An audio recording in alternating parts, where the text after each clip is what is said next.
আপনারা কি জানেন দেশে কেন ইসলাম কায়েম হচ্ছে না? ইসলামিক রাষ্ট্র এখনো প্রতিষ্ঠা হচ্ছে না। 90%, 92% মুসলিম সংখ্যালঘু থাকা সত্ত্বেও। তাহলে আমার পুরো বক্তব্যটা শুনুন। নবীর একটি কথা বলবো। রাসূলুল্লাহ সাল্লাল্লাহু আলাইহি ওয়াসাল্লাম বলেছেন যে কাফেররা আমায় যতটুকু ক্ষতি করেছে তার থেকেও বেশি ক্ষতি করেছে মুসলিম নামধারী মুশরিকরা। মুশরিক কারা? মাথায় টুপি, শরীরে জুব্বা, পাগড়ি, পাঞ্জাবি পরে মুসলিম নামধারী, মুসলিম বেশে থাকে এবং বিভিন্ন ধরনের অনৈতিক ইসলাম বিরোধী কর্মকাণ্ড করে বেড়ায়, তাদেরকে বলে মুসলিম নামধারী মুশরিক। কিন্তু আজও আমি বলবো ইসলামকে ধ্বংস করার এবং বাংলাদেশে ইসলাম কায়েম না হওয়ার পিছনে সবচেয়ে বড় কারণ মুসলিম নামধারী মুশরিকরাই। কেননা বাংলাদেশে যদি 99% মুসলিম থাকে, খোঁজ নিয়ে দেখেন 60% মানুষই মুশরিক, তারা প্রকৃত মুসলিম হতে পারে নাই। আর তারা সেই নবীর আমলের মতোই কাজ করে যাচ্ছে, তার থেকে জঘন্যতম কাজ করে যাচ্ছে। তারা বলছে আমরা মুসলিম, কিন্তু আলেমদের দেখতে পারি না। তারা বলছে আমরা মুসলিম, কিন্তু আলেমরা বক্তৃতা দিলেই জঙ্গি হয়ে যায়, আলেমরা বক্তৃতা দিলেই রাজাকার হয়ে যায়।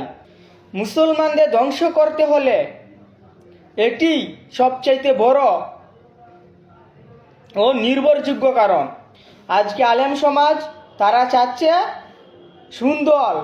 সুন্দর সুশৃঙ্খলভাবে একটি রাষ্ট্র প্রতিষ্ঠিত করার, কিন্তু মুসলিম নামধারী মুশরিকরা মুসলমানের নাম দিয়ে তারা বলছে আমরা মুসলমান, কিন্তু তারপরও তারা মুসলমানদের বিরোধিতা করার জন্য জামাতের কর্মীদের ওপর চাপাচ্ছে বিভিন্ন ধরনের অনৈতিক কর্মকাণ্ড ও মিথ্যা দোষারোপ।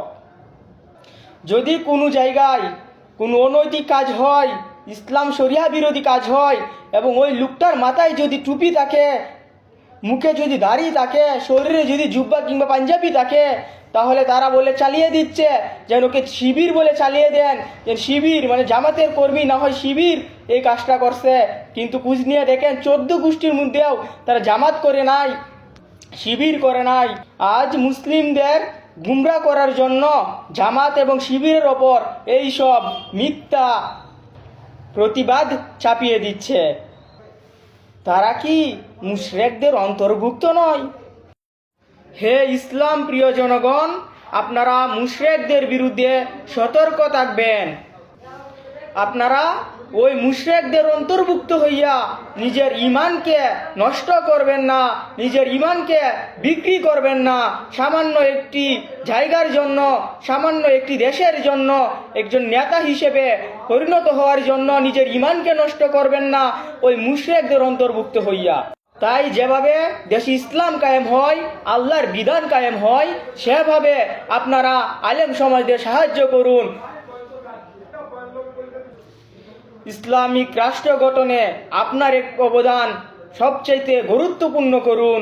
আপনার একজনের দ্বারা যদি ইসলাম কায়েম হয়, এর প্রতিদান আপনি দুনিয়া ও আখিরাত উভয় জায়গায় পাবেন। আর যদি আপনার একজন সমর্থনের কারণে দেশে ইসলাম কায়েম না হয়, এর জবাব কিন্তু আপনাকেই দিতে হবে। দুনিয়াতে অশান্তির মুখে থাকবেন এবং আখিরাতে এর জবাবদিহিতা করতে হবে প্রচুর। তাই মুশরিকদের অন্তর্ভুক্ত হইয়া নিজেদের ঈমানকে নষ্ট করবেন না।